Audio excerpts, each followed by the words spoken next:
Okay, this is the second part of chapter 3 from Chuju's house.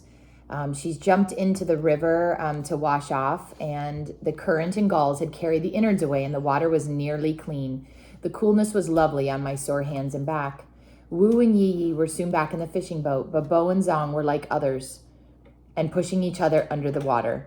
I could not swim, and the river was large and deep. I clung to the boat, trembling for fear they would come after me with their splashings and dunkings, but Yi Yi kept an eye on them, and when they came too close to me, she warned them, "Mind you leave Chuju alone," and they did. The fish meant for market were loaded into buckets filled with water, and the buckets fixed on shoulder poles. Wu and the boys went off with them to the village, while Yi Yi and I placed the clean fish on the drying racks. When Wu and the boys returned, we ate our evening rice and fish. There was talk of the next place for fishing, and soon the boat was loosed from its moorings, and once again we drifted downstream. The field and villages became hills, and the mountains sliced into green steppes. As my Yi Yi had said, there was no end to where the river might carry you. When Yi Yi had spoken, he had been eager for such adventure, but I saw only how far from home the river was taking me.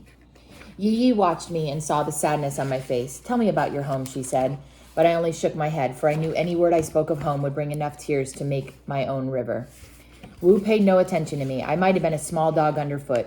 My lack of skill with the fish had not surprised him, and I was sure he was suspicious of my running away. Had it been up to him, I would have been put ashore long since. It was Yi Yi's pleadings that kept me on the fishing boat, and I believe it was her wish for a daughter that made her plead that I would be allowed to stay. Bo and Zong did not know what to do with me. Zong was slim and quick. He darted here and there, happy to startle me with his sudden appearances. In the river, he would explode from the water, laughing to see the surprise on my face. I think he did not know what to make of a girl. Bo was more quiet than his brother, going seriously about his work, more a man in what he did than a boy. He frowned at his brother's tricks and was kind to me, though I could see that, like Zong, thought me a strange creature. I became quicker with my knife and less merciful with the fish. "She earns her rice," Yi Yi said to Wu when he talked again of putting me ashore. "And if we are questioned as to why there are 3 children on the boat," Wu asked. Yi Yi shrugged. "When have the authorities come onto a poor fishing boat? Each day we are somewhere else. There is no time for suspicion." Still, when we came into a village, Yi Yi set me a task inside the boat's hut.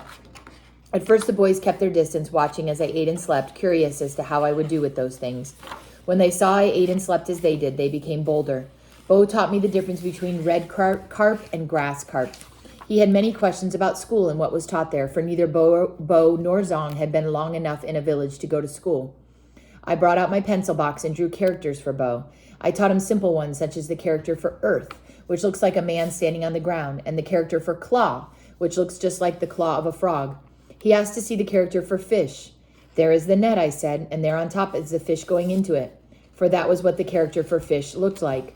Zong had no questions about school. When Yi Yi was not looking, he put an eel down the back of my shirt and showed me how a frog would still jump with its head cut off.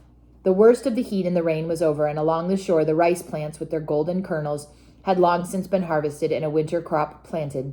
Each day was like the day before, so the months glided on as silently as the boat drifted along the river. The fishing boat was my house, the river was my world. The current rocked me to sleep, and each day there was something new to see. Large, clumsy barges with their loads of coal, and the many Qingting, Qingting, which is dragonflies. The flies with their see-through wings and bright red or green bodies that were narrow as a thread. There were clear days when the sun danced on the water, and days when curtains of mist closed over the river and everything disappeared. The boat became as familiar to me as the home I had left. I knew every inch of it. I could tie a proper knot and coil the ropes neatly. I could mend the nets, leaving no holes for small fish to slip through. I could heartlessly slap a fish against the deck, never minding its staring eye, and the insides of the fish were nothing to me. Wu said little to me, but he was not unkind. The boys treated me as they treated each other and teased me, but they were never rough with me. Once Bo and Zong found a trout tangled in the net. It was a small, slim fish with pink and green and gold coloring on its side. "Like a rainbow," Bo said, and looking to be sure their father did not see, the boys gently put the trout over the side of the boat and watched it swim away. Bo and Zong treated me as gently as they had treated the trout. It was Yi Yi who kept me on the boat. Once I heard her call to some women on a nearby boat.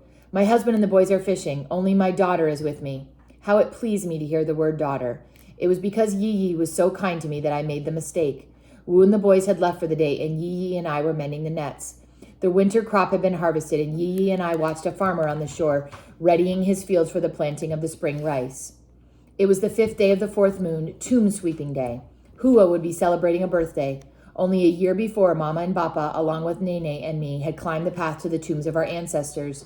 This year they would have Hua with them as they made the journey. I was sorry that I had deceived Yi and did not want to lie between us. Without thinking, I confessed that my Mama and Papa still lived. I told Yi all about Hua and why I had run away. I was sure she would understand. Instead, she was horrified. Chuju, how could you do such a thing? Think of your poor Mama. Every minute in her heart, she must be worrying about you, wondering where you are. I cannot believe your Mama would give her away her baby. I would never do such a thing. Quickly, I said, it is different for you. You are strong. My Mama is weak.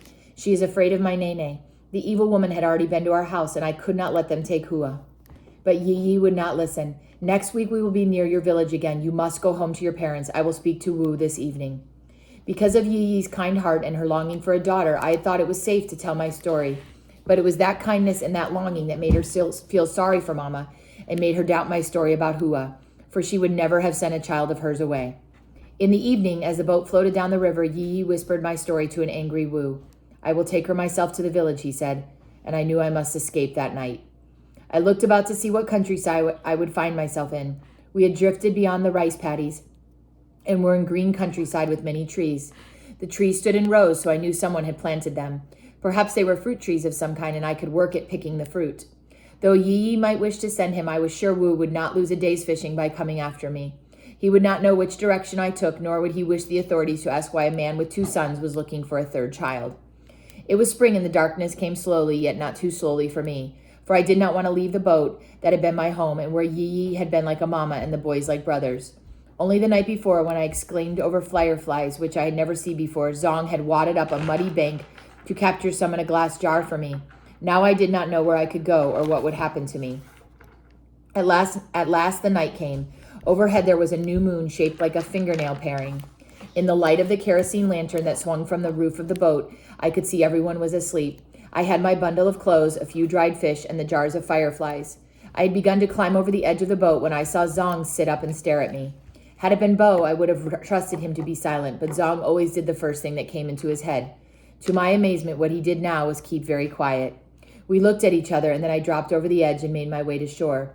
I was glad I had taken the jar of fireflies. I imagined Zong following their flickering as I hurried away into the darkness. And that is the end of chapter 3.